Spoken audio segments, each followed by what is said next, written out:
පාඩම් මාලාව තුළින් අද අපි සාකච්ඡා කරන්න බලාපොරොත්තු වෙන්නේ 10 ශ්‍රේණියේ පදාර්ථයේ විව්‍ය ඒකක යටතේ ආවර්තිතා වගුවේ රටා පිළිබඳව.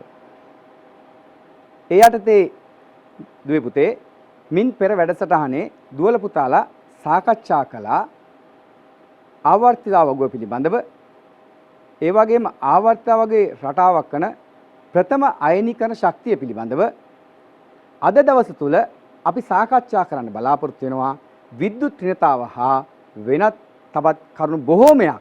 ඒ සඳහා මේ අවස්ථාව එකතු කරගන්නවා මාත් සමග වෙන්නප්පුව ශුද්ධෝ පවුලේ බාලිකා මධ්‍ය මහා විද්‍යාලයේ රසායන විද්‍යා ආචාර්ය විදුස කොස්තා සර්. ආයිබෝන් කල් සර් පිළිගන්නවා. ආයිබෝන් විශ්ව සර්. විදුස අපි විද්‍යුත් ඍණතාව ගැන කතා කරන්න මත්තෙන් දරුවොත් එක්ක පරමාණු ගැන තව විස්තර චුට්ටක් කතා කරොත් හොඳයි නේද? ඔව් සර්. අපි පරමාණු ගත්තම ප්‍රධාන වශයෙන් පරමාණු වල අපි කතා කරලා තියෙනවා මීට ඉස්සෙල්ලා ඉලෙක්ට්‍රෝන වින්‍යාස පිළිබඳව. එතකොට මේ පරමාණු වල සමහර පරමාණු වලට ඉලෙක්ට්‍රෝන වින්‍යාසය සැලකීමේදී ඒවායේ අවසාන ශක්ති මට්ටම පිරුණු පරමාණු අපිට දකින්න ලැබෙනවා. ඒ වගේම තවත් සමහර පරමාණු තිබෙනවා ඒවායේ අවසාන ශක්ති මට්ටම සම්පූර්ණයෙන්ම පිරි නැහැ ඉලෙක්ට්‍රෝන වලින්.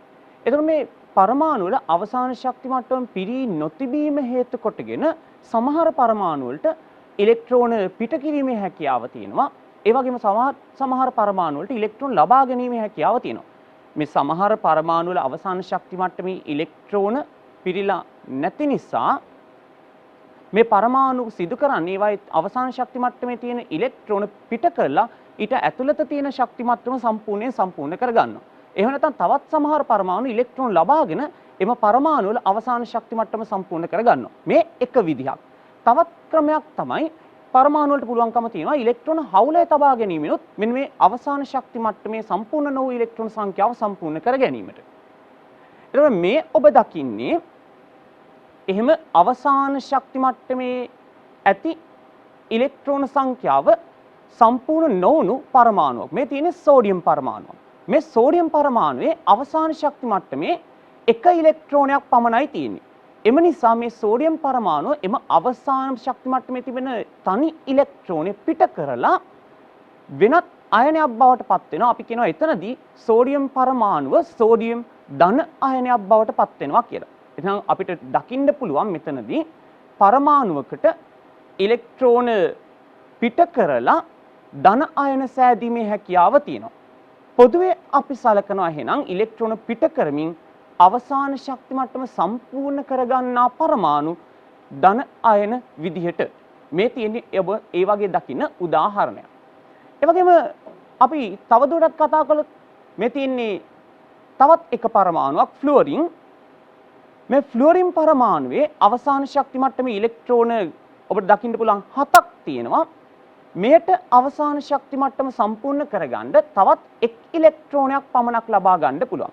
එය තවත් එක් ඉලෙක්ට්‍රෝනයක් පමණක් ලබාගෙන ඔන්න හැදෙනවා ෆ්ලුවරයිඩ් ඍණ අයනය. එහෙනම් දුවේ පුතේ බාහිරින් ඉලෙක්ට්‍රෝන ලබා ගැනීමෙන් අවසාන ශක්ති මට්ටම සම්පූර්ණ කරගන්නා පරමාණු අපි පොදුවේ හඳුන්වනවා ඍණ අයන කියලා. ඔබ මේ දකින්නේ එවන් අවස්ථාවක් ෆ්ලුවරින් පරමාණුව ඉලෙක්ට්‍රෝනයක් අරගෙන ෆ්ලුවරයිඩ් ඍණ අයනය බවට පත් වෙලා තියෙනවා. එහෙනම් ඔබ මීට පෙර දුටුවා ඔන්න ධන අයන සෑදෙනවා ඍණ අයන සෑදෙනවා. මේ ධන හා ඍණ අයන අතර හටගන්නා ආකර්ෂණ බල නිසා අපි හඳුන්වනවා අයනික බන්ධන හටගන්නවා කියලා. මේ අයනික බන්ධන සහිත සංයෝග අපි පොදුවේ හඳුන්වනවා අයනික සංයෝග කියලා. දැන් විදුස සර් කතා කළා අපි දරුවන්ට කියා හිටියා ඉලෙක්ට්‍රෝන පිට කරලා අවසාන ශක්ති මට්ටම සම්පූර්ණ කරගන්නවා කියලා. ඒ වගේම ඉලෙක්ට්‍රෝන ලබාගෙන අවසාන ශක්ති මට්ටම සම්පූර්ණ කරගන්න. ඉලෙක්ට්‍රෝන ලබාගෙන හා ඉලෙක්ට්‍රෝන පිට කරලා විතරද මේ අවසාන ශක්ති මට්ටම සම්පූර්ණ කරගන්නේ? ඔව් සර්. අපි ගත්තොත් එහෙම මේ සමහර පරමාණු ඉලෙක්ට්‍රෝන පිට කරලා ඒ වගේම තවත් සමහර පරමාණු ඉලෙක්ට්‍රෝන ලබාගෙන අවසාන ශක්ති මට්ටම සම්පූර්ණ කරගන්නවානේ. ඒ වගේම තමයි තවත් පරමාණු තියෙනවා මේ පරමාණු වලට ඉලෙක්ට්‍රෝන හවුලේ තියාගෙන අපි කියනවා සහසංයෝජ බන්ධන හදලා එහෙම නැත්නම් සහසංයෝජ සංයෝග සාදමින් මෙන්න මේ අවසාන ශක්ති මට්ටම සම්පූර්ණ කර ගැනීමේ හැකියාවක් තියෙනවා. එතකොට පරමාණු දෙකක් හෝ කීපයක් මෙන්න මෙහෙම සහසංයුජ බන්ධන මගින් බැඳිලා පරමාණු පොකුරක් එහෙම නැත්නම් අණුවක් කියන කොටසක් සාදා ගැනීම කරන්න පුළුවන්.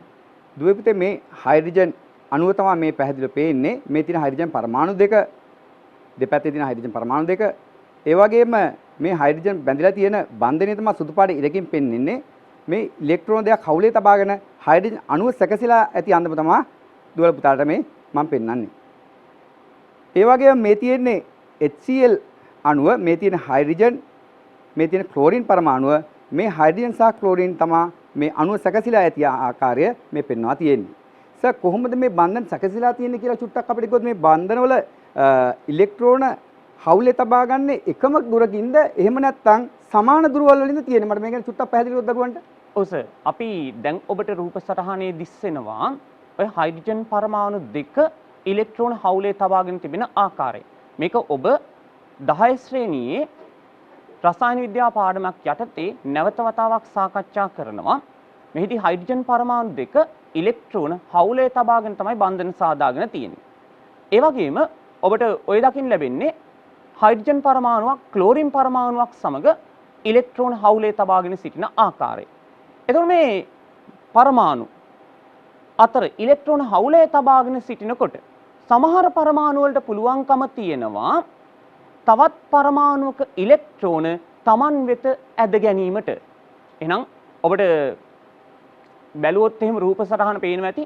හයිඩ්‍රජන් පරමාණු දෙක බන්ධන සාදාගෙන ඉන්නකොට එහෙම නැත්නම් ඉලෙක්ට්‍රෝන හවුලේ තබාගෙන සිටිනකොට මේ පරමාණු දෙක අතර ඉලෙක්ට්‍රෝන සමව ඒ අතරමැද තමයි පිහිටා තිබෙන්නේ. නමුත් අපි හයිඩ්‍රජන් හා ක්ලෝරින් ගත්තම ක්ලෝරින් පරමාණුවට වැඩිපුර ඉලෙක්ට්‍රෝන ඇද ගැනීමේ හැකියාවක් තියෙනවා. මෙන්න මේ වැඩිපුර ඉලෙක්ට්‍රෝන ඇද ගැනීමේ හැකියාව එහෙම නැත්නම් මූලද්‍රව්‍ය පරමාණුවක් තවත් මූලද්‍රව්‍ය පරමාණුවක් සමග සහසංයුජ බන්ධනයකින් බැඳී ඇති විට එම බන්ධනයේ ඉලෙක්ට්‍රෝන තමා වෙතට ඇද ගැනීමට ඇති හැකියාවට අපි නමක් කියනවා විද්‍යුත් ඍණතාවය කියලා. එහෙනම් අපිට විද්‍යුත් ඍණතාවයේ අර්ථ දක්වන්න පුළුවන් මූලද්‍රව්‍ය පරමාණුවක් තවත් මූලද්‍රව්‍ය පරමාණුවක් සමග සහසංයුජ බන්ධනයකින් බැඳී ඇති විට එම බන්ධනයේ ඉලෙක්ට්‍රෝන තමා වෙතට ඇද ගැනීමට ඇති හැකියාව තමයි අපි විද්‍යුත් ඍණතාවය කියලා හඳුන්වන්නේ. හරි. එතකොට මේ විද්‍යුත් ඍණතාවය අපි විවිධ පරමාණු වලට විවිධ අගයන් තියෙනවා කියලා හොයාගෙන තියෙනවා. මෙන්න මේ අගයන් වගුගත කරන ලද අවස්ථාවක් තමයි ඔබට මෙන්න මේ රූප සටහනින් දකින්න ලැබෙන්නේ. මේක ඔබට දකින්න පුළුවන් විවිධ පරමාණු වලට විවිධ විද්‍යුත් ඍණතා අගයන් දීලා තියෙනවා. මේකෙත් ඔබට තවත් නිරීක්ෂණය කරන්න පුළුවන් දෙයක් තමයි 8 වෙනි කාණ්ඩයේ මූලද්‍රව්‍ය හීලියම් නියෝන් ආගන් වලට විද්‍යුත් ඍණතාවයක් දක්වා නැහැ. ඒට හේතුව තමයි එම පරමාණු බන්ධන සෑදීමක් සිදු නොකිරීම. මේ නිසා මෙම පරමාණු වලට විද්‍යුත් ඍණතාවයක් අපි අර්ථ දක්වන්නේ නැහැ. ඒ නිසා අගයක් ප්‍රකාශ කරන්නේ නැහැ. සර් මේකේ හඳුන්වලා තියෙනවා පෝලින් පරිමාණය කියලා. මේ පෝලින් පරිමාණය කියන්නේ මොකද්ද සර්? ඔව්. අපි විද්‍යුත් ඍණතාවය ප්‍රකාශ කරන පරිමාණය විදිහට භාවිතා කරනවා මෙන්න මේ පෝලින් පරිමාණය. මේ පෝලින් පරිමාණය හඳුන්වා දුන්නේ මෙන්න මේ ලීනස් පෝලින් කියන විද්‍යාඥයා. ඔහු විසින් හඳුන්වා දුන් පරිමාණය තමයි අපි පෝලින් පරිමාණය කියලා භාවිතා කරන්නේ. දැන් සර් මේ ප්‍රස්ථාරගත කිරීමක් කරලා තියෙනවා මෙතන මම හිතන්නේ විද්‍යුත් ඍණතාවය. මේ විද්‍යුත් ඍණතාවයේ ප්‍රස්ථාරගත කිරීමෙන් අපි බලාපොරොත්තු වෙන්නේ මොකද්ද? කොහොමද මේ ප්‍රස්ථාරගත කිරීමේ වැදගත්කම? ඔව්. අපි මින් පෙර නිරීක්ෂණය කරන ලද වගුවේ තිබුණු දත්ත තමයි මේ ප්‍රස්ථාරයට නංවලා තියෙන්නේ. ඒ මේ ප්‍රස්ථාරගත කිරීමේ වැදගත්කම තමයි මේ ප්‍රස්ථාරගත කිරීම හේතු කොටගෙන ඔබට යම් යම් තොරතුරු පහසුවෙන් ලබා ගැනීමේ හැකියාව තියෙනවා. ඒ වගේම රටා හඳුනා ගැනීමේ හැකියාව තියෙනවා. එතකොට මේ කොහොමද ප්‍රස්ථාරයෙන් අපේ දරුවෝ හඳුනගන්නේ? විද්‍යුත් ඍණතාව උපරිම මූලද්‍රව්‍ය නැත්නම් විද්‍යුත් ඍණතාව වැඩිම මූලද්‍රව්‍ය කොහොමද අඳුරගන්නේ අපි? ඔව් සර්.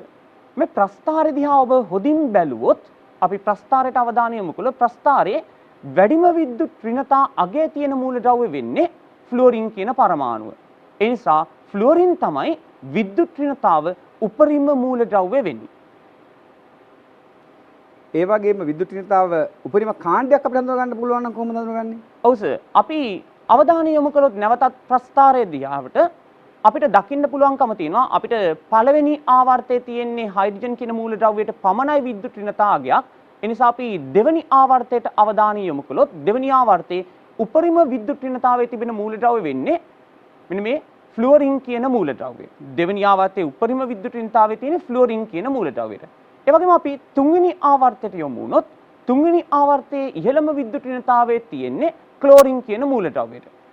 එහෙනම් අපිට නිගමනය කරන්න පුළුවන් මේ ෆ්ලුවරින් හා ක්ලෝරින් අයත් වන හත්වෙනි කාණ්ඩයේ මූලද්‍රව්‍ය වලට තමයි හැම ආවර්තයකම උපරිම විද්‍යුත් ඍණතාවය තියෙන්නේ කියලා. එහෙනම් හත්වෙනි කාණ්ඩයේ මූලද්‍රව්‍ය වලට තමයි සෑම ආවර්තයකම උපරිම විද්‍යුත් ඍණතාවයේ හිමි මූලද්‍රව්‍ය පවතින්නේ. ඒ වගේම සර් විද්‍යුත් ඍණතාව අවම කාණ්ඩයක් දරුවන්ට හොයාගන්න ක්‍රමයක් තියෙනවද? ඔව් සර්. අපිට විද්‍යුත් ඍණතාවයේ අවම කාණ්ඩයත් ඔය ආකාරයටම හොයාගන්න පුළුවන්. අපි නැවතත් ප්‍රස්ථාරයට අවධානය යොමු කළොත් අපිට දකින්න පුළුවන්කම තියෙනවා පළවෙනි ආවර්තය ගත්තොත් එහෙම එහි හයිඩ්‍රජන් පමණයි අපිට තියෙන්නේ. නමුත් දෙවෙනි ආවර්තයේ අවමය අපිට දකින්න පුළුවන් වෙනවා ලිතියම් කියන මූලද්‍රව්‍යය. ඒ වගේම තුන්වෙනි ආවර්තයට ගියොත් තුන්වෙනි ආවර්තයේ අවමය අපිට දකින්න පුළුවන් සෝඩියම් කියන මූලද්‍රව්‍යය. ඒ වගේම අපි හතරවෙනි ආවර්තයට ගියොත් හතරවෙනි ආවර්තයේ අවමය දකින්න පුළුවන් වෙන්නේ පොටෑසියම් කියන මූලද්‍රව්‍යය. එහෙනම් අපිට තීරණය කරන්න පුළුවන් මෙන්න මේ ලිතියම්, සෝඩියම්, පොටෑසියම් අයත් පළවෙනි කාණ්ඩයේ මූලද්‍රව්‍ය වල තමයි සෑම ආවර්තයකම අවම විද්‍යුත් ඍණතාවය පවතින්නේ කියලා. කොහොමද සර් විද්‍යුත් ඍණතාව ආවර්තිතාවක විචලන රටාවක් එහෙම තියෙනවද? අපිට අඳුර ගන්න අපි මේ ඉගෙන ගන්නේ ආවර්තිතාවකගේ රටාවන්නේ. දැන් මේ විද්‍යුත් ඍණතාවත් කොහොමද මේ ආවර්තිතාවක තුළ දරුවෝ කොහොමද අඳුරගන්නේ මේ විචලන රටාව?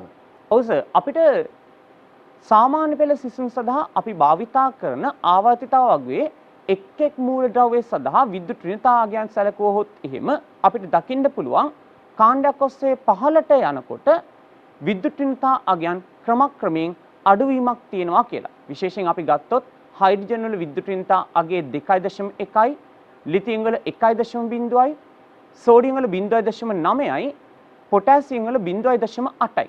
එහෙනම් කාණ්ඩයේ පහළට විද්‍යුත් ඍණතාවය අඩුවීමකට ලක් වෙලා තියෙනවා. ඒ වගේම ආවර්තයක් ඔස්සේ අපි සැලකුවොත් එහෙනම් අපි විශේෂයෙන් දෙවෙනි ආවර්තයට අවධානය යොමු කළොත් ලිතියම්හි අගය 1.0යි ඒ ආකාරයට අගය වැඩි වෙලා තියෙනවා 1.0 1.5 2.0 2.5 3.0 3.5 හා 4.0 යන ආදී විදිහට. එහෙනම් අපිට කියන්න පුළුවන් ආවර්තයක් ඔස්සේ වමේ සිට දකුණට විද්‍යුත් ඍණතාවය වැඩි වෙනවා කියන කාරණේ. ඒ වගේම සර් කාණ්ඩයක් දිගේ පහළට යන විද්‍යුත් ඍණතාව කොහොමද විචලනය වෙන්නේ? ඔව් සර් කාණ්ඩයක් දිගේ පහළට අපිට දකින්න පුළුවන්කම තියෙනවා විද්‍යුත් ඍණතාවය ක්‍රමක්‍රමයෙන් අඩුවීමකට ලක් වෙනවා. මේ අඩුවීමට අපි හේතුව හඳුනා ගන්න ඕන. එහෙම අඩු වෙන්නේ කාණ්ඩ දිගේ පහළට යනකොට ශක්ති මට්ටම් ගාන වැඩි වෙන නිසා. මේ ශක්ති මට්ටම් ගාන වැඩි වෙනකොට පරමාණු විශාල වෙනවා. මේ නිසා අර ඉලෙක්ට්‍රෝන වලට න්‍යෂ්ටිය දක්වන ආකර්ෂණයේ අඩුවීම නිසා තමයි විද්‍යුත් ඍණතාවය අඩුවීමකට ලක් වෙලා තියෙන්නේ. ඒ වගේම ආවර්තය දිගේ දකුණටත් ක්‍රමයේ විද්‍යුත් ඍණතාව වැඩි වෙනවනේ සර්. මේ වැඩි වෙන්නේ කොහොමද හේතුව? ඔව් සර්. අපි නැවතත් අවධානය යොමු කළොත් අපිට දකින්න පුළුවන්කම තියෙනවා මේ ආවර්තිතාවකයේ වමේ සිට දකුණට යනකොට විද්‍යුත් ඍණතාවය වැඩි වෙනවා කියලා. ඔබට දකින්න පුළුවන් ලිතියම් සිට ෆ්ලුවරින් දක්වා විද්‍යුත් ඍණතාවය වැඩි වෙනවා. සෝඩියම් සිට ක්ලෝරින් දක්වා විද්‍යුත් ඍණතාවය වැඩි වෙනවා. ඒකට හේතුව තමයි ආවර්තයේ දිගේ දකුණට යද්දී න්‍යෂ්ටි තියෙන ප්‍රෝටෝන සංඛ්‍යාව වැඩි වෙනවා. මෙන්න මේ ප්‍රෝටෝන සංඛ්‍යාව වැඩි වීම හේතු කොටගෙන ප්‍රෝටෝන මගින් ඉලෙක්ට්‍රෝන වලට දක්වන ආකර්ෂණ බලය වැඩි වීම කියන කාරණේ. මේ නිසා තමයි ආවර්තය ඔස්සේ වමේ සිට දකුණට යනකොට විද්‍යුත් ඍණතාවය වැඩි වෙන්නේ. දයාබර දුවේ පුතේ ආවර්තවගේ කොහොමද ලෝහ ඒ වගේම ලෝහාලෝහ අලෝහ ගුණ කොහොමද වෙනස් වෙන්නේ කියලා අද දවස තුල ඒ ආවර්තිතාවකගේ ආවර්තයක් දිගේ වෙනස් වුණ ආවර්ත රටාවක් හැටියට අපිට අධ්‍යයනය කරන්න පුළුවන්ද කියලා විදුලියෙන් අපි අහලා බලමු කොහොමද කියලා. සර් කොහොමද අර අපේ ආවර්තවගේ ලෝහ ටික අපි වෙන් කරගන්නේ? ඔව් සර්. ඔබට ඔබේ පෙළ පොතේ තියෙන නූතන ආවර්තිතාවකයට අවධානය යොමු කළොත් ඔබේ පෙළ පොතේ නූතන ආවර්තිතාවකයේ ඔබට බෝරෝන් අසලින් පඩිපෙළියක ආකාරයට දිස් වෙනවා කිසියම් රේඛාවක්. මේ රේඛාවෙන් වම් අත පැත්ත අපි සලකනවා පවතින්නේ ලෝහ කියලා. ඔබේ ආවර්තිතාවකෙන් ওই නිල් පාටින් දක්වලා තියෙන්නේ ලෝහමය මූලද්‍රව්‍ය. ඒ වගේම මේ පඩිපෙළියෙන් දකුණු අත පැත්තේ තියෙන මූලද්‍රව්‍ය පොදුවේ අපි සලකනවා අලෝහ කියලා. ඔබට දකුණු අත පැත්තේ තිබෙන ওই තැඹිලි පාට මූලද්‍රව්‍ය අපිට හඳුනා ගන්න පුළුවන් අලෝහ කියලා. ඒ වගේම ඔය ආවර්තිතාවකයේ මේ පඩි මත තියෙන මූලද්‍රව්‍ය විශේෂයෙන් බෝරෝන් සිලිකන් වැනි මූලද්‍රව්‍ය කොළ පාටින් දක්වලා තියෙනවා. මේවා අපි සලකනවා ලෝහ කියලා. එහෙනම් ආවර්තිතාවකය තුළ ඔය ආකාරයට අපිට ලෝහ හා අලෝහ හඳුනා ගැනීමේ හැකියාව තියෙනවා. ලෝහ හා අලෝහ පිළිබඳව තමයි මින් ඉදිරියට අවධානය යොමු කරන්න යන්නේ. මම හිතන්නේ සර්ගෙන් අපිට දැනගන්න පුළුවන් වේවි මොනවාද මේ ලෝහ කියන්නේ කියන කාරණේදී ලෝහවල භෞතික ගුණ විශේෂයෙන් මොනවාද කියන දේවල්. ඔව් විදුස. ලෝහවල භෞතික ගුණ හැටියට දක්වන්න පුළුවන් ලෝහ වලට තියෙනවා ආවේනික ලෝහක දිස්නයක්. මේ තියෙන මගේ අතේ දුවේ පුතේ තියෙන්නේ ලෝහ. මේ ලෝහ වලට තියෙනවා ආවේනික ලෝහක දිස්නය. ඒ වගේම ලෝහ වලට තියෙනවා ගැටීමේදී රැවුදෙන හඬක් දෙනවා. සාමාන්‍යයෙන් කාමර උෂ්ණත්වයේදී ඝන අවස්ථාවේ තමයි ලෝහ පවතින්නේ. එනමුත් දුවේ පුතේ අපේ විද්‍යාගාරයේ තියෙනවා ද්‍රව තත්ත්වයේ පවතින ලෝහයක්. ඒ තමයි රසදිය.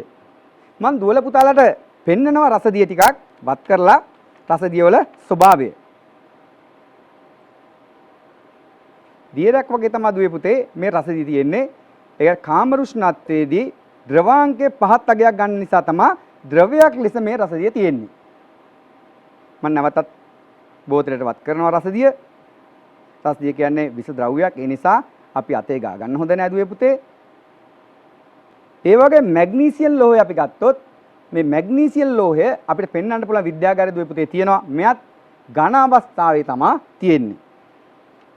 ඒ වගේම මේ ලෝහ වල තියෙන තව ලෝහක ලක්ෂණයක් තමයි අපේ විදුස ලෝහ තලන්න පුළුවන් තහඩු ලෙස. ඒකට අපි කියනවා ආහන්නතාව කියලා. ලෝහ තහඩුෙන් තලන්න පුළුවන් හැකියාවට අපි කියනවා ආහන්නතාව කියලා. ලෝහයක් ගුලියක් අරගෙන තහඩුවක්සේ තලන්න පුළුවන් අපිට ලෝහය.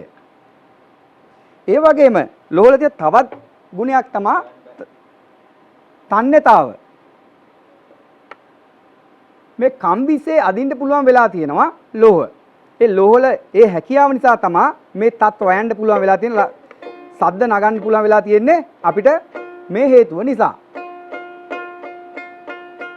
ඒ වගේම ලෝහ හොඳ තාපසන්නායකයක්. ලෝහ හොඳ තාපසන්නායකයක් හින්දා තමයි ආහාර පිසීම සඳහා ලබා ගන්න උපකරණ හදන්න ලෝහ භාවිතා කරලා තියෙනවා. ඒ වගේම ලෝහ හොඳ විද්‍යුත් සන්නායකයක්. ලෝහ හොඳ විද්‍යුත් සන්නායකයක් හින්දා තමයි දුවේ පුතේ අපේ ජාතික විද්‍යුත් බල ජාලය මගින් ඇලුමිනියම් කම්බි යොදන් තියෙනවා විදුලි රැහැන් සඳහා. ඒ වගේම නිවසේ විදුලි රැහැන් සඳහා තඹ කම්බි භාවිතා කරලා තියෙනවා. මේ ලෝහ හොඳ විද්‍යුත් සන්නායක. සන්නායක කියන්නේ විදුලිය හොඳින් ගමන් කරනවායි කියන කාරණාව. ඉතින් විදුස අපි මේ ලෝහ වල ඉහළ ඝනත්වයක් තියෙනවා කියලාත් අපි දරුවන්ට කරලා පෙන්නන්න පුළුවන්. මංගාව තියෙනවා සින්ක් කැබල් ටිකක් මේ ජලයට වඩා ඝනත්වය වැඩි. ඒ කියන්නේ ජලයට වඩා ඝනත්වය වැඩි නිසා මොකද වෙන්න ඕනේ? ජලය ගිලෙන්න ඕන. මේ සින්ක් තහඩු කැබල්ලක් මම ජලයට තමලා පෙන්නනවා. ජලය ගිලනවා ඉහළ ඝනත්වයක් තියෙනවා කියලා දරුවන්ට වටහා ගන්න තමයි මම මේ වැඩේ කරලා පෙන්නන්නේ.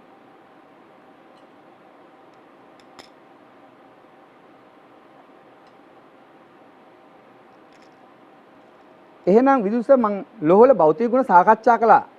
මම අහලා බලන්න කැමතියි සර්ගෙන් කොහොමද මේ ලෝහ වල රසායනික ගුණ කියලා. ඔව් සර්. ලෝහ වල රසායනික ගුණ සැලකීමේදී ප්‍රධාන වශයෙන් අපි සලකනවා ලෝහ වලට පුළුවන්කම තියෙනවා ඉලෙක්ට්‍රෝන පිට කිරීමට. මේ ඉලෙක්ට්‍රෝන පිට කරලා ලෝහ මගින් කරන්නේ ධන අයන එහෙම නැත්නම් අපි හඳුන්වනවා කැට අයන කියලා කැට අයන සාධන එක. ඒ වගේම ලෝහ වලට පුළුවන්කම තියෙනවා ඔක්සිජන් සමග සංයෝජනය වෙලා බාස්මික ඔක්සයිඩ් සෑදීමට.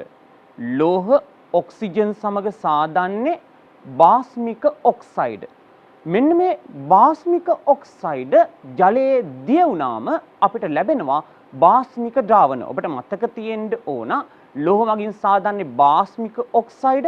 මේ බාස්මික ඔක්සයිඩ් ජලයේ දිය වුණාම සෑදෙන්නේ බාස්මික ද්‍රාවණ කියන කාරණාව. අපි ලෝහ වලට උදාහරණ විදිහට කතා කරනවා එක උදාහරණයක් තමයි සෝඩියම් කියන මූලද්‍රව්‍යය. සෝඩියම් ගැන අපිට සෝඩියම් වල භෞතික ගුණ වලින් හඳුන්වා ගන්න පුළුවන් සෝඩියම් කියන්නේ කොයි වගේ මූලද්‍රව්‍යයක්ද කියන කාරණාව. ඔව් පුතේ සෝඩියම් වල භෞතික ගැන කතා කරද්දී මේ මගේ අතේ මම ගෙනල්ලා තියෙන දුවල පුතාලාට පෙන්වන්න සෝඩියම් ලෝහය. දැන් අපිට තව චුළු වෙලාවකින් බලන්න පුළුවන් සෝඩියම් ලෝහය කොහොමද මේ සෝඩියම් ලෝහය මෘදු ලෝහයක්ද කියන. සෝඩියම් ලෝහය දුවේ පුතේ පිහියකින් කපන්න හැකිතරම් ඊටා මෘදු ලෝහයක්. ඒ ලෝහවල පොදු ගුණ කියද්දි ලෝහය ඉතින් හරි අපිට අවබෝධයෙන් හුඟක් තදයි කියන්නේ. නමුත් මේ සෝඩියම් ලෝහය කියන්නේ ඊටා මෘදු ලෝහයක්. ඒ වගේම සෝඩියම් ලෝහේ ජලයට වඩා ඝනත්වයෙන් අඩුයි. ඒ නිසා ජලය මත මේ සෝඩියම් පාවෙනවා. ඒ වගේම අනිත් ලෝහ වගේමයි සෝඩියම්ට හොඳ විද්‍යුත් සන්නායකයක්, හොඳ තාප සන්නායකයක් වෙනවා සෝඩියම්. ඉතින් ක්‍රියාකාරකම කරන්න ඉස්සෙල්ලා මම විදුලියෙන් අහලා බලන්න කැමති සෝඩියම් වල රසායනික ගුණ කොහොමද කියලා. ඒක අහලම දුවේ පුතේ අපි ක්‍රියාකාරකම් කරලා බලමු. ඔව් සර්. සෝඩියම් සලකපුවම සෝඩියම් අපි කියවනේ ලෝහයක් කියලා. මේ සෝඩියම් ලෝහයට පුළුවන්කම තියෙනවා ඔක්සිජන් සමග ප්‍රබල ප්‍රතික්‍රියාශීලීත්වයක් දක්වන්න. සෝඩියම් වාතයේ ඇති ඔක්සිජන් වායුව සමග ශීඝ්‍රයෙන් ප්‍රතික්‍රියා කරලා ලෝහ ඔක්සයිඩ් සෑදීම සිදු කරනවා. මෙන්න මේ සෝඩියම්ට පුළුවන්කම තියෙනවා සිසිල් ජලය සමගත් ශීඝ්‍රයෙන් ප්‍රතික්‍රියා කරන්න. සෝඩියම් සිසිල් ජලය සමග ශීඝ්‍රයෙන් ප්‍රතික්‍රියා කළොත් අපිට ලැබෙනවා සෝඩියම් හයිඩ්‍රොක්සයිඩ් හා හයිඩ්‍රජන් වායුව. ඒ වගේම සෝඩියම් තනුක අම්ල සමග ප්‍රචණ්ඩ ලෙස ප්‍රතික්‍රියා කරලා ලෝහයේ ලවණය හා හයිඩ්‍රජන් වායුව සෑදීම සිදු කරනවා. සෝඩියම් තනුක අම්ල සමග ප්‍රචණ්ඩ ලෙස ප්‍රතික්‍රියා කරනවා. මේ නිසා අපි විද්‍යාගාරය තුල සෝඩියම් හා තනුක අම්ල සමග ප්‍රතික්‍රියාව ආදර්ශනය කරන්නේ නැහැ. ඒ වගේම අපි ප්‍රායෝගික පරීක්ෂණ යොමු වෙන්න පෙර සෝඩියම් ලෝහයේ භාවිත පිළිබඳව කතා කරමු. අපි සෝඩියම් ලෝහය ප්‍රධාන වශයෙන් භාවිතා කරනවා රන් රිදී නිස්සාරණයට අවශ්‍ය සෝඩියම් සයනයිඩ් නිපදවීමට. ඒ වගේම අපිට කාබනික රසායන විද්‍යාවේදී ඔක්සි හාරකයක් ලෙස ලබා ගන්න සෝඩියම් සංරසය නිපදවීම සඳහාත් අපි සෝඩියම් භාවිතා කරනවා. ඒ වගේම ටයිටේනියම් සර්කෝනියම් වැනි ලෝහවල සංයෝග වලින් ලෝහය වෙන් කර ගැනීමටත් අපි සෝඩියම් භාවිතා කරනවා. ඒ වගේම ඔබ භාවිතා කරන කලිසම් රෙදි, එහෙම නැත්නම් අපි කියනවා ඩෙනිම් රෙදි වර්ණ ගැනීමට යොදා ගන්න ඉන්දිගෝ වැනි සායම් වර්ග නිපදවීමටත් අපි සෝඩියම් භාවිතා කරනවා. එහෙනම් විශ්වස අපිට දැන් පුළුවන් සෝඩියම් ලෝහයට අදාළ ප්‍රායෝගික පරීක්ෂණ වලට යොමු වෙන්න. එහෙනම් දුවල පුතාලත් එක්ක අපි සෝඩියම් ලෝහය ගැන කතා කළා ඉතින් කරලා බලන්න දුවල පුතාලා ආස ඇතිනේ. අපි එහෙනම් ඒ ක්‍රියාකාරම කරලා බලමු.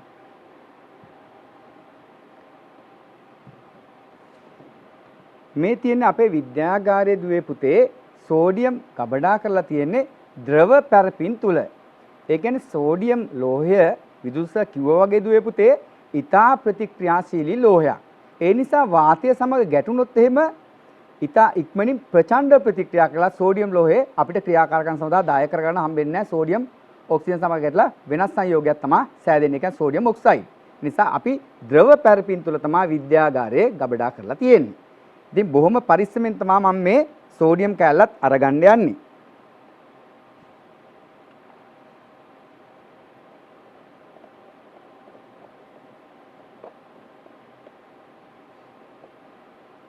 ඔන්න දුවේ පුතේ මම සෝඩියම් කැලලක් අරගත්තා ඉවතට.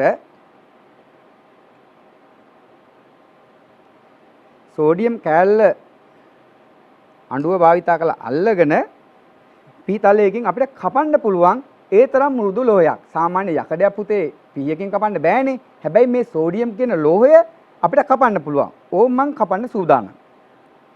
මේ සෝඩියම් ඊටා මෘදු නිසා සෝඩියම් පහසුවෙන් කපන්න ලේසි. මේ කැල්ල වෙන් කරගත්තා. සෝඩියම් වල තියෙනවා ලෝහක දිස්නය. මේ බලන්න ලෝහක දිස්නය හොඳින් දිලිසෙනවා පෘෂ්ඨය. කැපුම් පෘෂ්ඨය හොඳින් දිලිසෙනවා. දුවල් පුතාලට පේනවා. ඒ වගේම විදුස කතා කළා ජලය එක්ක ප්‍රතික්‍රියා කරනවා කියලා. මම මේ සෝඩියම් ලෝහයෙන් සුළු ප්‍රමාණයක් ජලයට දාන්නයි මේ සූදානම. ඒ නිසා අපි මේ ජලයත් එක්ක ප්‍රතික්‍රියා කරනවා ඉතින් ප්‍රචණ්ඩව ප්‍රතික්‍රියා කරනවා. ඒ නිසා අපි සාමාන්‍යයෙන් කුඩා භාජනයක් ගන්න නැහැ. මේ වගේ විශාල ජල ද්‍රෝණිකාවක් තමයි යොදාගන්නේ. නැත්තම් ජලයත් එක්ක ප්‍රතික්‍රියාවේදී සෝඩියම් කැලේ වීසි වෙන්න පුළුවන්. ඉතින් අනතුරුදායකයි. ඒ නිසා දුවේ පුතේ ගුරුවරයෙක් සමග තමයි මේ වගේ දේවල් අපි විද්‍යාගාරදී කරන්න ඕනේ. දැන් මම පළමුවෙන්ම ජල ද්‍රෝණිකාවට ජලය යොදා ගන්නවා.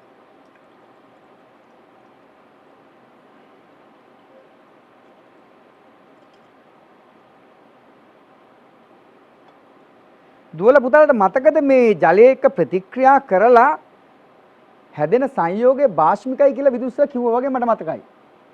ඉතින් දුවේ පුතේ ඒ නිසා මම මේකට දානවා පීනොප්තලින් ස්වල්පයක් විද්‍යාගාරයේ භාෂ්මික ද්‍රාවණයක් අඳුරගන්න අපිට තියෙනවා පීනොප්තලින්. මේ මගේ අතේ තියෙන පීනොප්තලින්. ඒ නිසා මම පීනොප්තලින් බිඳු කීපයක් දාන්නයි මේ සූදානම් වෙන්නේ ජල ද්‍රෝණිකාවට.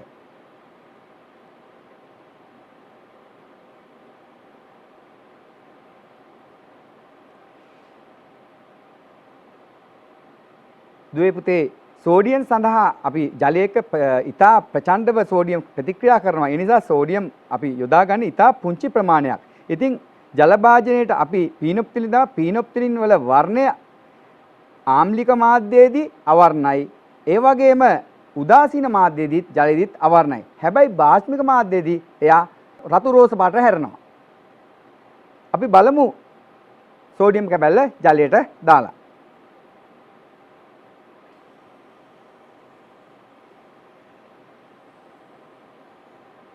ජලයේ මං කිව්වා සෝඩියම් පාවෙනවා කියලා.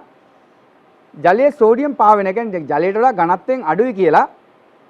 දුවල පුතාට ඒ කාරණාව දෙකම බලාගත්ත හැකි. එකක් ජලයට වඩා ඝනත්වයෙන් අඩු නිසා සෝඩියම් ලෝහය පාවෙනවා. ඒ වගේම දුවේ පුතේ බලන්න අර අවර්ණ ජලය දැන් රෝස පැහැයෙන් පැහැගන් වෙලා තියෙනවා. ඒ නිසා ජලයේ සමග ප්‍රතික්‍රියා කළ සෑදෙන වාෂ්මික ඔක්සයිඩය ඒ නිසා පීනොප්තිලින් සමග රෝස වර්ණය අපිට ලබා දීලා තියෙනවා.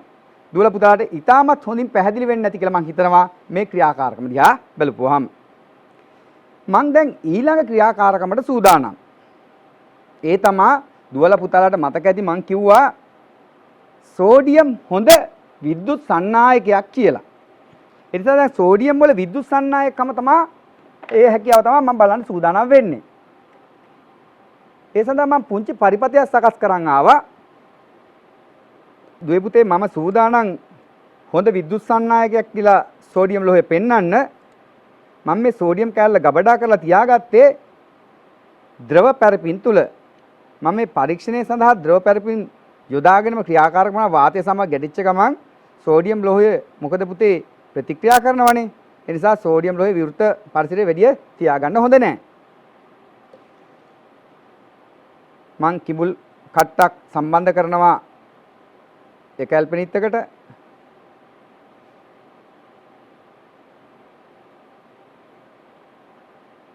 දැන් පුතේ පේනවා දුවේ පුතේ සෝඩියම් ලෝහය දිගේ විදුලිය සන්නයනවා බල්බය පත්තු වෙනවා. බල්බය පත්තු වෙනවා කියන දුවේ පුතේ පරිපථය සම්බන්ධයි. සෝඩියම් ලෝහය දිගේ විදුලිය සන්නයනය වෙන නිසා තමයි දුවේ පුතේ මේ බල්බ එක දැල් වෙන්නේ. පරිපථය විසන්ධි කළා. එහෙනම් සෝඩියම් ලෝහයට සම්බන්ධ නැහැ. නමුත් සෝඩියම් ලෝහය තුලින් විදුලිය සන්නයනය වෙන වෙලාවට පරිපථය සම්බන්ධයි. වෙන බල්බය දැල් වෙනවා. ඒ වගේම දුවේ පුතේ මට පුළුවන් සෝඩියම් ලෝහය විදුලි සන්නයනය කළා වගේම දුවල පුතාලත් එක්ක මැග්නීසියම් ලෝහයත් විදුලිය සන්නයනය වෙනවයි කියලා මේ මොහොතේ පෙන්වන්න.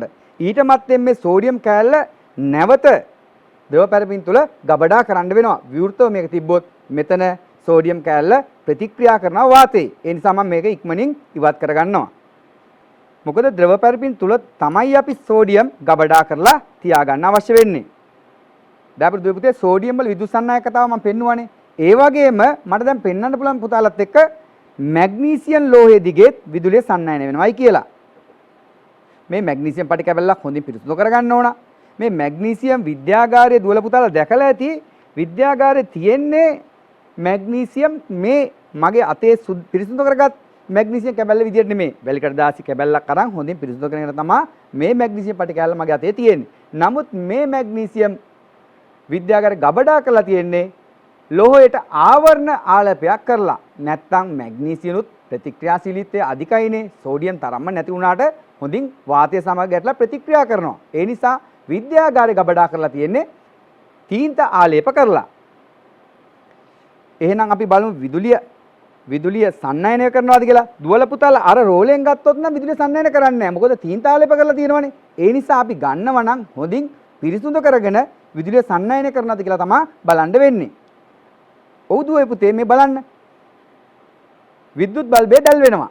ඒ කියන්නේ විදුලිය මැග්නීසියම් කැබැල්ල තුලින් සන්නයනය වෙන නිසා විදුලිය මැග්නීසියම් කැබැල්ල තුලින් හොඳින් සන්නයනය වෙනවා. දුවේ පුතේ දුවල පුතාට මම නැවතත් මේක පැහැදිලි කරන්නම්.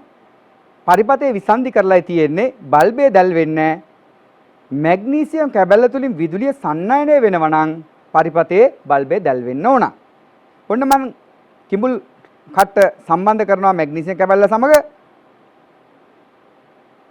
බල්බය දැල් වෙනවා. ඒ කියන්නේ මැග්නීසියම් ලෝහය තුලින් මැග්නීසියම් ලෝහයක් මැග්නීසියම් වලට ඒ ලෝහයට හිමි ලෝහක ගුණයක් වන විදුලිය සන්නයනය කිරීමේ හැකියාව මැග්නීසියම් සතු වන නිසා තමයි දුවේ පුතේ බල්බය දැල් වෙන්නේ.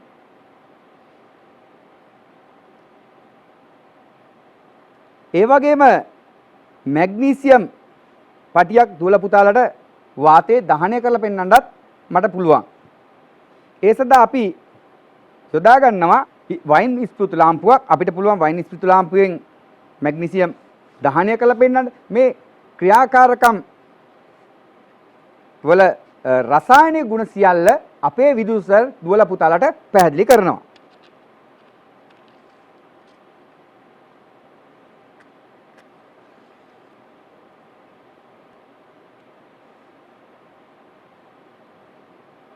මැග්නීසියම් ලෝහය වාතයේ දහනය කරද්දී පුතේ ඊටමත් දීප්තිමත් දැල්ලක් තමයි අපිට දකින්න හම්බෙන්නේ. දුවල පුතාලා ආස ඇතිනේ මේ දීප්තිමත් දැල්ල දැක ගන්න. ඉතින් පුංචි වෙලාවක් යනවා මේ මැග්නීසියම් දහනය වෙන්න.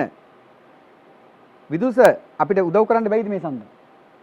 ඔව් සර් මැග්නීසියම් සාමාන්‍යයෙන් වාතය සමග ප්‍රතික්‍රියා කරලා මැග්නීසියම් ඔක්සයිඩ් සෑදීම සිදු කරන දහනයේදී මේ ප්‍රතික්‍රියාව තමයි අපිට දීප්තිමත් දැල්ලක් සහිතව දකින්න පුළුවන්කම ලැබෙන්නේ. එතන මේකේ මැග්නීසියම් කියන්නේ ලෝහයක් නිසා වාතයේ ඔක්සිජන් සමග දහනය වුනම මැග්නීසියම් ඔක්සයිඩ් හැදෙනවා. මේ සෑදෙන මැග්නීසියම් ඔක්සයිඩ් අපි සලකනවා තවත් බාස්මික ඔක්සයිඩයක් කියලා. එහෙනම් ලෝහ මගින් සාදන ඔක්සයිඩ් බාස්මිකයි කියලා අපි වේලස්සන කිව්වනේ.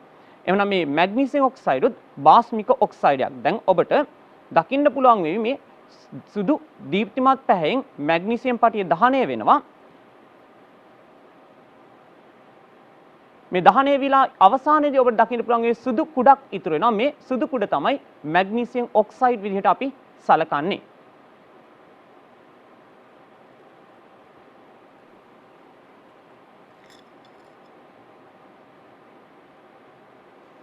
දුවේ පුතේ මේ මැග්නීසියම් ඔක්සයිඩ් කිව්වා වගේම සුදු කුඩක්. මැග්නීසියම් ඔක්සයිඩ් සුදු කුඩක්.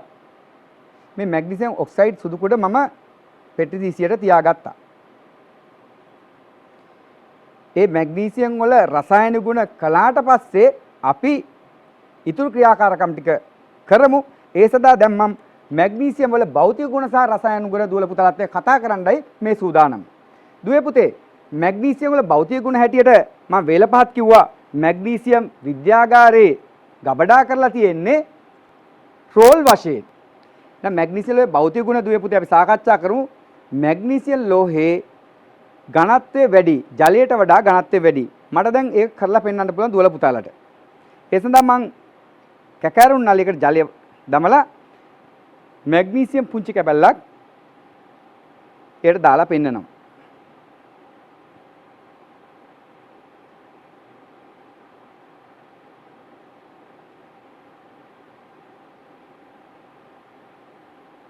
මැග්නීසියම් වල ජලයට වඩා ඝනත්වය වැඩි නිසා තමයි ජලයේ මැග්නීසියම් කැබැල්ල ගිලුනේ. ඒ වගේම මැග්නීසියම් හොඳ විද්‍යුත් සන්නායකයක් කියලා මං නැවතත් ඕනනම් කරලා පෙන්වුව හැකි. ඉහළ තාප සන්නායක ගතියකුත් මැග්නීසියම් වල තියෙනවා. ඒ නිසා තමයි මැග්නීසියම් අපි දුවේ පුතේ අතේ තියාගෙන දල්වන්නේ. අතට රත් වෙන්න පුළුවන්, ඇවිලෙන්න පුළුවන්. ඒ නිසා අපි දැහි අඬුවක් ආධාරයෙන් තමයි මැග්නීසියම් දැල්වීම සිදු කරන්නේ. මැග්නීසියම් හොඳ තාප සන්නායකයක්. සර් අපි මැග්නීසියම් වල රසායනික පොඩ්ඩක් සාකච්ඡා කරමු දුවල පුතාලත් එක්ක. ඔව් සර්. අපි මැග්නීසියම් ලෝහය ගත්තම අපි සලකනවා මැග්නීසියම් ලෝහය වාතයේ රත් කරපුවම දීප්තිමත් සුදු දැල්ලක් ඇති කරමින් දැවිලා සුදු පැහැති මැග්නීසියම් ඔක්සයිඩ් සෑදීම සිදු කරනවා. එසේම මැග්නීසියම් ලෝහය සිසිල් ජලය සමග කිසිදු ප්‍රතික්‍රියාවක් දක්වන්නේ නැහැ. ඔබ දකින්න ඇති මින් පෙර පරීක්ෂණයේදී ජලයට මැග්නීසියම් පටි කැබැල්ලක් එකතු කළා. හැබැයි මැග්නීසියම් පටිය සිසිල් ජලය සමග ප්‍රතික්‍රියාවක් දක්වන්නේ නැහැ. නමුත් මැග්නීසියම් වල පුළුවන්කම තියෙනවා උණු ජලය සමග ප්‍රතික්‍රියා කරන්න. මැග්නීසියම් උණු ජලය සමග ප්‍රතික්‍රියා කරලා මැග්නීසියම් හයිඩ්‍රොක්සයිඩ් හා හයිඩ්‍රජන් වායුව සෑදීම සිදු කරනවා. මැග්නීසියම් උණු ජලය සමග මැග්නීසියම් හයිඩ්‍රොක්සයිඩ් හා හයිඩ්‍රජන් වායුව සාදනවා. හුමාලය සමග මැග්නීසියම් ඔක්සයිඩ් හා හයිඩ්‍රජන් වායුව සෑදීම සිදු කරනවා. එහෙනම් හි රටාවක් තියෙනවා. සිසිල් ජලය සමග ප්‍රතික්‍රියාවක් නැහැ. අපි උණු ජලය සමග ප්‍රතික්‍රියා කරනවා. උණු ජලය සමග ප්‍රතික්‍රියාවේ මැග්නීසියම් හයිඩ්‍රොක්සයිඩ් හා හයිඩ්‍රජන් වායුව තනනවා. ඒ වගේම හුමාලය සමග ප්‍රතික්‍රියාවෙන් මැග්නීසියම් ඔක්සයිඩ් හා හයිඩ්‍රජන් වායුව සෑදීම සිදු වෙනවා. ඒ වගේම මැග්නීසියම් වල පුළුවන්කම තියෙනවා තනුක අම්ල සමග ශීඝ්‍රයෙන් ප්‍රතික්‍රියා කරන්න. මේ තනුක අම්ල සමග ශීඝ්‍රයෙන් ප්‍රතික්‍රියා කිරීම තුළිනුත් මැග්නීසියම් වලට පුළුවන්කම ලැබෙනවා මැග්නීසියම් වල ලවණය හා හයිඩ්‍රජන් වායුව සෑදීම සඳහා. දැන් විදුස මැග්නීසියම් ලෝහය භාවිත අවස්ථා කතා කරන නිසා සර් කිව්ව කාරණා දරුවන්ට පැහැදිලි වෙන්න මම මේ ක්‍රියාකාරණයට කරන්නයි මේ සූදානම. සර් නැවත වතාවක් ක්‍රියාකාරම කරන අතරතුරේ දරුවන්ට පැහැදිලි කිරීමක් කළොත් බොහොම හොඳට තේරෙයි කියලා මම හිතනවා. එහෙනම් සර් මම සූදානම් ඉස්සෙල්ලාම ජලය සමග ප්‍රතික්‍රියා කරන්නේ නැහැ කියලා පෙන්නලා උණු ජලය සමග දරුවන්ට ප්‍රතික්‍රියා කරනවා කියලා පෙන්වන්න. දුවේ පුතේ මේ තියෙන්නේ කැකරුම් නලයක්. ඒ සඳහා හොඳින් පිරිසිදු කරගත් මැග්නීසියම් කැබැල්ලක් මම යොදා ගන්නවා. පළවෙනිම මැග්නීසියම් කැබැල්ල කැකරුම් නලයට අපි දැම්මා.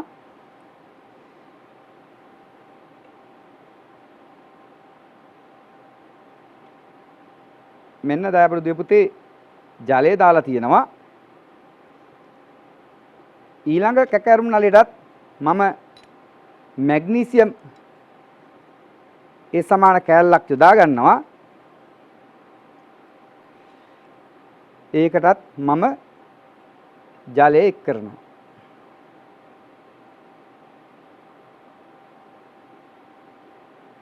මේ ජලය සමග ප්‍රතික්‍රියාවක් සිද්ධ වෙනවා නම් අපිට පුළුවන් පීනොප්තලින්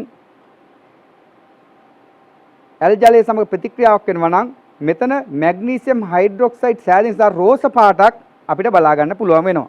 හැබැයි දුවේ පුතේ ඇල් ජලය සමග රෝස පාටක් අපිට පේන්නේ නැහැ. ඒ වගේම මේ පීනොප්තලින් එක් කරලා මම රත් කරන්න සූදානම්. ඇල් ජලය පීනොප්තලින් එක් කරපු පරීක්ෂණාලයේ මේ තියෙන්නේ. මම දැන් සූදානම් මේ පරීක්ෂණ නලය රත් කරලා දුවල පුතාලත් එක්ක බලන්න මොකද්ද වෙන්නේ කියලා. ඔන්න පීනොප්තලින් එක්කලා අපි බලමු ප්‍රතික්‍රියා සිද්ධ වුණාම මැග්නීසියම් හයිඩ්‍රොක්සයිඩ් සෑදිලා පීනොප්තලින් සමග රෝස පාට වර්ණය අපිට ලබා දෙනවද කියලා. හැබැයි ඇල් ජලය සමග නම් අපිට රෝස පාට වර්ණයක් ලබා දීලා නැහැ කියලා තමයි පේන්නේ.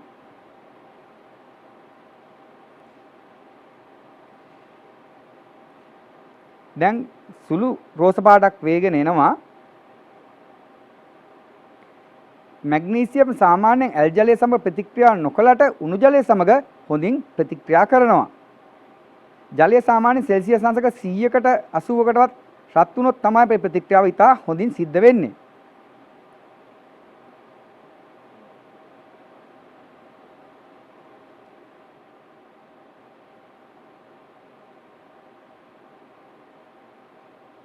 සාමාන්‍යයෙන් දුවේ පුතේ අපි විද්‍යාගාරයේ මේ රත් කිරීමක් කරද්දී සාමාන්‍ය එකතන රත් කරන්න හොඳ නැහැ. එකතන රත් කරනවා කියන්නේ ජුවල් නලයේ ඒක ස්ථානයක් විතරයි රත් වෙන්නේ. ඒ නිසා අපි සාමාන්‍යයෙන් රත් කිරීම කරද්දී මේ පරීක්ෂණ කැකරුම් නලයේ නිතර එහා මෙහා සලවන්න ඕන. එතකොට ඒකාකාරී රත් වීමක් අපිට බලා ගන්න පුළුවන්. ඒ වගේම සාමාන්‍යයෙන් කැකෑරුම් නලය පුංචි ආනතියක් තියාගන්න වෙනවා. එහෙම නැත්නම් සිරස්ව අපි රත් කරොත් මේ ආකාරයෙන් රත් කරුවොත් මූණට උණු වතුර වැදිලා අපිට අනතුරු වෙන්න පුළුවන්. අපි ඒ නිසා එහෙම රත් කිරීම කරන්නේත් නැහැ. විද්‍යාගාරයේ ප්‍රායෝගික පරීක්ෂණ කරද්දී ඉතා පරිස්සමෙන් අපි විද්‍යාගාරයේ රසායනික පරීක්ෂණ සිද්ධ කරන්න ඕන. අනිත් අයට අනතුරක් වෙන්නේ නැතුව, Tamanට අනතුරක් වෙන්නේ නැතුව අපි පරීක්ෂණ කරන්න වග බලා ගන්න ඕන.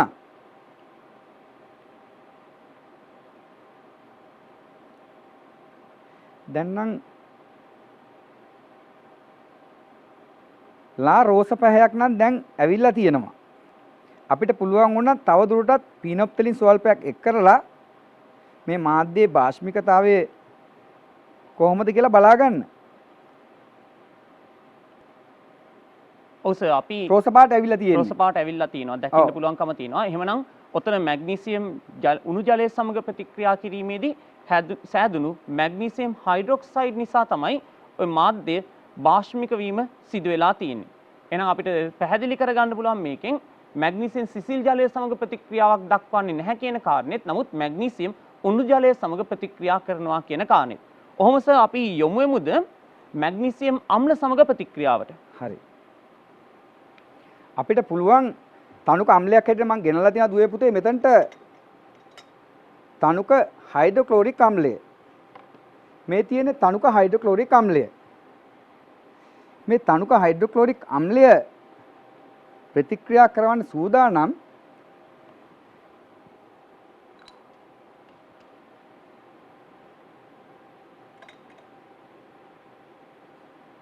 කුඩ විදුස චුට්ටක් උදව් වෙමුකෝ අපි. මොකද මැග්නීසියම් කැබලි ගොඩක් විශාලව දාගත්තොත් ප්‍රතික්‍රියාව ටිකක් වේගෙන් වෙනවා. වේගෙන් සිද්ධ වුණාම තාපය මුක්ත වෙලා අපිට අනතුරු සිද්ධ වෙන්න පුළුවන් දුවේ පුතේ. ඒ නිසා කුඩා ප්‍රමාණයක් තමයි මම මේ සඳහා යොදාගත්තේ. කුඩා මැග්නීසියම් කැබල්ලා. ගන් ඩෙසිමීටර මවුල 0.1ක් තියෙන සාන්ද්‍රණය තියෙන හයිඩ්‍රොක්ලෝරික් අම්ලය තමයි මේ සඳහා මම භාවිතා කරන්නේ. විදුස කිව්වා හැටියට ප්‍රතික්‍රියා සිද්ධ වෙනවා නම් අපිට හොඳින් බලා ගන්න පුළුවන් දයාබර දුවේ පුතේ. බුබුලු දානවා පේනවා නේද දුවේ පුතේ දුම් දානවා බුබුලු දානවා රසායන ප්‍රතික්‍රියා සිද්ධ වෙනවා කියලා අපිට හොඳින් බලා ගන්න පුළුවන්. රසායන ප්‍රතික්‍රියා සිද්ධ වෙන නිසා තමයි වේගයෙන් බුබුලු දානවා. කැකෑරුණ වෙලාව අල්ලලා බැලුවොත් තාපයත් මුක්ත වෙනවා. අත පිච්චෙන්න වගේ රත් වෙනවා. ඒ වගේම අර පිට වෙන වායුව ගැනත් විදුස මතක් කර හිටියා. මොනවද වායු දුවේ පුතේ? හයිඩ්‍රජන් වායුව පිට වෙනවා. හයිඩ්‍රජන් වායුව තමයි පිට වෙන්නේ. අපි මේ දක්වා කතා කළා එතකොට ලෝහ විදිහට සෝඩියම් හා මැග්නීසියම් පිළිබඳව අපි ඊළඟට කතා කරනවා මැග්නීසියම් ලෝහයේ භාවිත අවස්ථා පිළිබඳව. එතකොට මේ මැග්නීසියම් ලෝහය ප්‍රධාන වශයෙන්ම අපි භාවිතා කරනවා ඇලුමිනියම් සමග මිශ්‍ර කරලා මැග්නීලියම් කියන මිශ්‍ර ලෝහය සාදා ගැනීම සඳහා. මේ මිශ්‍ර ලෝහය ශක්තිමත් සැහැල්ලු විකාදනයට ඔරොත්තු දෙන ලෝහයක්. මෙන්න මේ නිසා මේක ගුවන් යානා කොටස් සෑදීම සඳහා ඒ වගේම සැහැල්ලු වාහන කොටස් සෑදීම සඳහා අපි භාවිතා කරනවා. ඒ වගේම විශ්වස. ඔව්. ඒ වගේම ඖෂධ සඳහාත් භාවිතා කරනවා මැග්නීසියම් ලෝහය. ඒ තමයි මැග්නීසියම් හයිඩ්‍රොක්සයිඩ් දුවේ පුතේ අපිට ඉතා වටිනා ඖෂධයක්. ඒ තමයි gedara dore අපිට අවශ්‍ය වෙන අම්ල පිත්ත රෝගයට නැත්නම් ગેස්ට්‍රයිටිස් කියලා අපි කියනවා. බඩේ දැවිල්ල ආපුවාම මැග්නීසියම් හයිඩ්‍රොක්සයිඩ් ස්වල්පයක් තමයි අපි භාවිතා කරන්නේ. මම මැග්නීසියම් හයිඩ්‍රොක්සයිඩ් සුදු පැහැති මම වත් කරලා පෙන්වන්න දුවේ පුතේ දුවලාගේ නිවසේ දුවලා පුතාලාගේ නිවසේ අපිට දකින්න පුළුවන් මේ මැග්නීසියම් හයිඩ්‍රොක්සයිඩ්.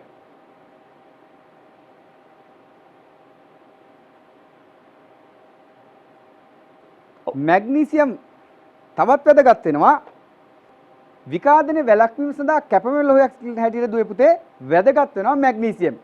නැව්වල සවි කරලා තියෙනවා විශාල මැග්නීසියම් කැබැල්ලක් නැව මුහුදේ ලවණවල තියෙද්දී විකාදනයෙන් වැළැක්වීම සඳහා.